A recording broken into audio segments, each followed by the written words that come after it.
मित्रों, वैसे तो भोजन में क्या खाएं और क्या ना खाएं, ये लोगों का निजी और व्यक्तिगत फैसला होता है। लेकिन यहाँ हिंदू धर्म में कुछ लोग मांसाहार को निषेध मानते हैं, वहीं कुछ लोग मांसाहार को मान्यता देते दिखाई पड़ते हैं। आज भी हमें कई जगह देखने को मिलता है कि एक और मांसाहार ग्रहण करने वाले शाकाहारियों को घास फूस खाने वाला बताते हैं, तो वहीं दूसरी ओर शाकाहारी लोग मांस आहार खाने वालों को जानवरों पर अत्याचार करने वाला मानते हैं। लेकिन मित्रों, किसी भी बात को आंखें बंद कर मान लेना बुद्धिमान लोगों के लक्षण बिल्कुल नहीं है। इसीलिए आइए जानते हैं कि हिंदू धर्म ग्रंथों में मांसाहार और शाकाहार में से कौन सा भोजन उत्तम माना गया है। हिंदू धर्म में मांस खाना मना है या नहीं, इस संबंध में कई लोगों के मन में भ्रम है और इसका कारण कुछ लोगों के मन में वेदों के विषय में बैठी शंका है, जिनकी वजह से वे समझते हैं कि वेदों में पशु बलि, मांस आहार आदि का विधान है। लेकिन मित्रों, ये अर्धसत्य से ज्यादा कुछ भी नहीं। वेद और पुराण हिंदू धर्म के मुख्य धर्म ग्रंथ है। वेदों का सार उपनिषद और उपनिषदों का सार भागवत गीता है। वेदों में पशु हत्या पाप मानी गई है और मांस खाने के संबंध में स्पष्ट मना किया गया है। इतना ही नहीं, वेदों में तो कुछ पशुओं के मांस के संबंध में सख्त हिदायतें दी गई हैं। यजुर्वेद में कहा गया है कि मनुष्य को परमात्मा की सभी रचनाओं को अपनी आत्मा के तुल्य मानना चाहिए, अर्थात वो जैसे अपना हित चाहते हैं वैसे ही दूसरों का भी हित करें। वही अथर्ववेद में कहा गया है, हे मनुष्यों, तुम चावल, दाल, गेहूं आदि खाद्य पदार्थ आहार के रूप में ग्रहण करो। यही तुम्हारे लिए सबसे उत्तम और रमणीय भोजन पदार्थ है। तुम कभी भी किसी भी नर या मादा से हिंसा मत करो। वही ऋग्वेद में बताया गया है कि गाय जगत की माता है और उनकी रक्षा में ही समाज की उन्नति है। मनुष्य को उनके समान सभी चार पैर वाले पशुओं की रक्षा करनी चाहिए।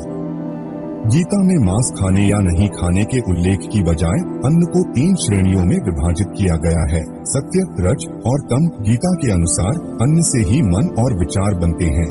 जो मनुष्य सात्विक भोजन ग्रहण करता है उसकी सोच भी सात्विक रहती है। मांस और मदिरा जैसी चीजें तामसिक भोजन कहलाती है। इस तरह का भोजन करने वाले लोग अक्सर कुकर्म, रोगी, दुखी और आलसी होते हैं। गीता के अनुसार सात्विक आहार आयु को बढ़ाने वाला, मन को शुद्ध करने वाला और बल, बुद्धि और स्वास्थ्य को तृप्ति प्रदान करने वाला होता है। जब यही शाकाहारी आहार अत्यधिक खट्टा, नमकीन या फिर ज्यादा तेल मसालों के साथ पकाए जाते हैं तो वह राक्षसी आहार बन जाता है और ये राक्षसी आहार दुख, शोक एवं रोग उत्पन्न करता है। ठीक इसी तरह गरुड़ पुराण में भी श्री कृष्ण से जुड़ी एक कथा का वर्णन मिलता है। गरुड़ पुराण की इस कथा के अनुसार बचपन में एक दिन श्री कृष्ण यमुना किनारे एक पेड़ के नीचे बैठकर बांसुरी बजा रहे थे कि उसी समय एक हिरन दौड़ता हुआ वहां आया और उनके पीछे जाकर छिप गया। हिरन बहुत ही डरा हुआ था।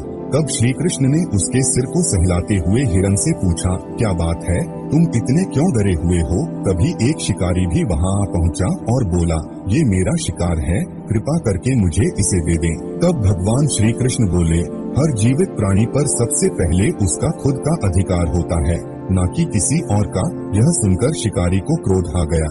उसने गरजते हुए कहा, ये मेरा शिकार है, इसे मैं पकाकर खाऊंगा, तुम मुझे ज्ञान मत दो। इस पर भगवान कृष्ण पुनः बोले, किसी भी जीव को मारकर खाना पाप है। क्या तुम पाप की भागी बनना चाहते हो? मांसाहार पुण्य है या पाप, क्या तुम नहीं जानते? तब वह शिकारी बोला, मैं आपके जैसा ज्ञानी नहीं हूँ, मैं क्या जानूँ मांसाहार पुण्य है या पाप। मैं तो बस इतना जानता हूँ कि अगर मैंने शिकार नहीं किया तो मुझे खाना नहीं मिलेगा। मैं इस हिरण को जीव बंधन से मुक्त कर पुण्य ही तो कमा रहा हूँ, फिर क्यों आप मुझे इस पुण्य को कम आने से मना कर रहे हैं? जहाँ तक मैंने सुना है, जीव हत्या तो शास्त्रों में भी उचित बताई गई, राजा भी तो शिकार किया करते हैं, फिर क्या ये पाप सिर्फ मुझ निर्धन के लिए ही है? शिकारी ने फिर श्री कृष्ण से पूछा, अब आप ही बताइए, मांसाहार पुण्य है या पाप? शिकारी के मुंह से ऐसी बातें सुनकर भगवान श्री कृष्ण समझ गए कि इसकी बुद्धि मांस खाने के कारण तामसिक हो गई है और उसने सोचने और समझने की बुद्धि भी खो दी है। फिर भगवान श्री कृष्ण बोले, मैं तुम्हें एक कथा सुनाता हूँ, जिसे सुनने के बाद तुम ही बताना कि मांसाहार पुण्य है या पाप। वह शिकारी सोचने लगा कि इस कथा को तो मैं सुन ही लेता हूँ, मेरा मनोरंजन भी हो जाएगा और बाद में मुझे इस हिरण का मांस भी मिल जाएगा। फिर श्री कृष्ण ने अपनी कथा आरंभ की। एक बार मगध में अकाल की वजह से अन्न का उत्पादन कम हो गया। राजा को चिंता सताने लगी कि यदि इस समस्या का शीघ्र ही निदान नहीं किया गया तो संरक्षित अनाज कोष भी खत्म हो जाएगा। इसके बाद संकट और भीषण हो जाएगा। इस समस्या से निपटने के लिए मगध के राजा ने तुरंत ही राज्यसभा में अपने सभी मंत्री और सलाहकारों को बुलाया और सभी से पूछा कि राज्य के इस खाद्य समस्या को सुलझाने के लिए सबसे सस्ती वस्तु क्या है। ये सुन सभी मंत्रीगण सोचने लगे। चावल, गेहूं, आलू इत्यादि पदार्थों को उगाने के लिए बहुत श्रम करना पड़ता है और उसमें समय भी काफी लगता है। ऐसे में तो कुछ भी सस्ता नहीं हो सकता। तभी शिकार का शौक रखने वाले एक मंत्री ने खड़े होकर महाराज से कहा, महाराज, मेरे मुताबिक सबसे सस्ता खाद्य पदार्थ मांस है। इसके लिए धन भी खर्च नहीं करना पड़ता और पौष्टिक खाना भी मिल जाता है। ये सुनकर सभी सामंतों ने इस बात का समर्थन कर दिया, लेकिन मगध के प्रधानमंत्री अभी भी चुप थे। ये देखकर राजा ने प्रधानमंत्री से पूछा, आप क्यों चुप हैं? कुछ कहते क्यों नहीं? आपका क्या मत है? इसके बाद प्रधानमंत्री ने कहा, मैं ये नहीं मानता कि मांस सबसे सस्ता पदार्थ है, फिर भी इस विषय पर मैं अपने विचार आपके सामने कल रखूंगा। प्रधानमंत्री उसी रात मांस आहार का प्रस्ताव रखने वाले उसी सामंत के घर पहुँचे जिसने ये प्रस्ताव रखा था। सामंत ने इतनी देर रात प्रधानमंत्री को अपने घर आया देखा तो वह घबरा गया। किसी अनिष्ट की आशंका से वह कांप गया। प्रधानमंत्री ने कहा, संध्या को महाराज बीमार हो गए, उनकी हालत बहुत ही खराब हो गई है। राजवैद्य ने कहा है कि किसी शक्तिशाली देह का 2 तोला मांस मिल जाए तो राजा के प्राण बचाए जा सकते हैं। आप महाराज के सबसे निकट हैं, इसके लिए आपको जो भी मूल्य लेना चाहे वो ले सकते हैं।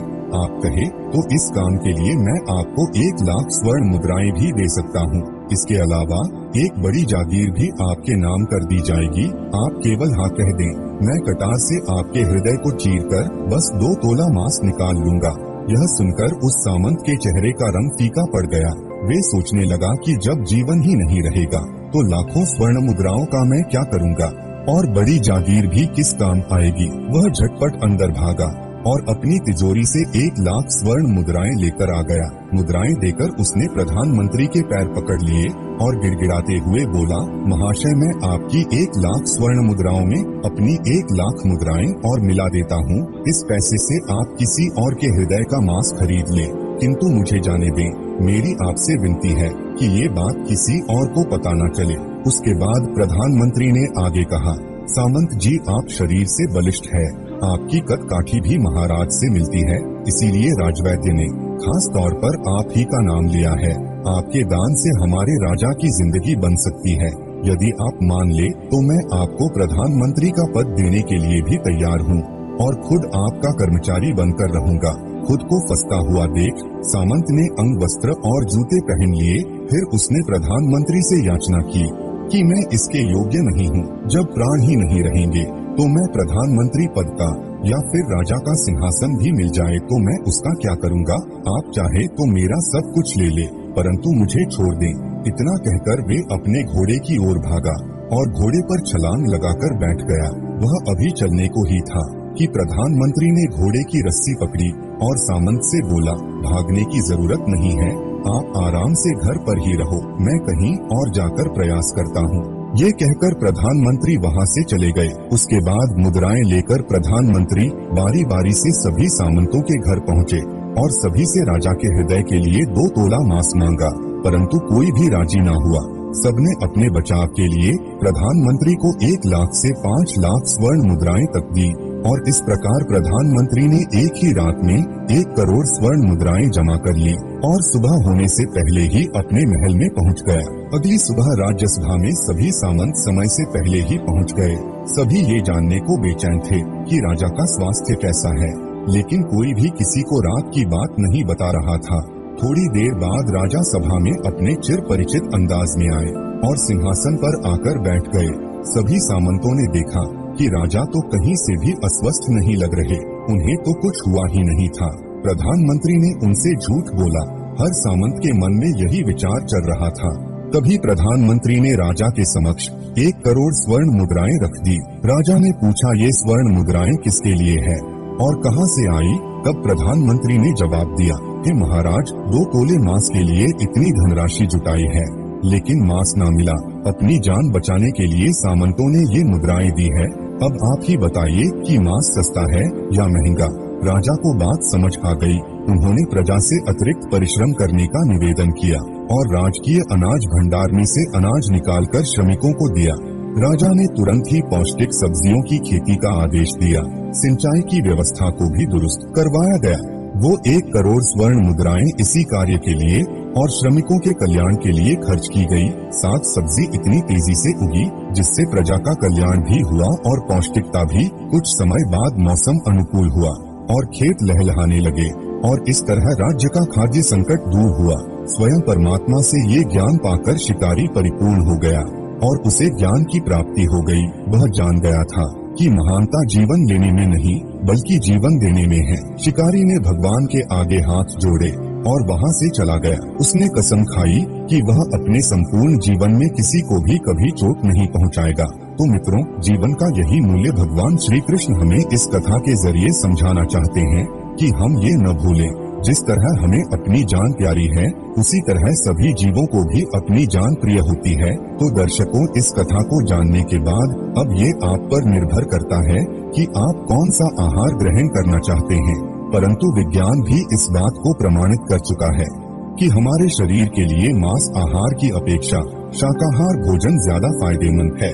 वैज्ञानिकों की माने तो जहाँ एक और शाकाहार हमारे शरीर में रोग प्रतिरोधी क्षमता को बढ़ाने का काम करता है, तो वहीं दूसरी ओर शाकाहार से हमारी आयु भी बढ़ती है।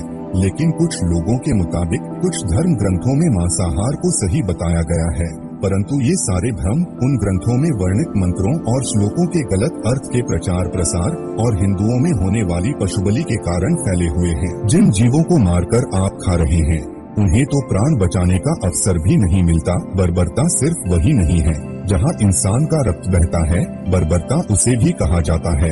जहाँ स्वार्थ के लिए किसी जीव की हत्या कर दी जाए। अंत समय आते आते हम जिंदगी भर के पापों के लिए सुकर्म करने की कोशिश करते हैं, परंतु हम ये भूल जाते हैं कि जब वह जीव हमारे लिए काटा गया और हमारे लिए तड़पा तो उसका श्राप हमें इस जीवन में ही नहीं बल्कि अगले जीवन तक नहीं छोड़ता। तो दर्शकों, उम्मीद करता हूँ कि आपके कई भ्रम इस वीडियो को देखने के बाद टूटे होंगे। अगर आपको आज के हमारे ये वीडियो पसंद आई है तो इसे ज्यादा से ज्यादा लाइक और शेयर करें। साथ ही ऐसी और भी पौराणिक और आध्यात्मिक वीडियोस देखते रहने के लिए हमारा YouTube चैनल अभी के अभी सब्सक्राइब कर लें। फिलहाल हमें इजाजत दे। आपका बहुत बहुत शुक्रिया।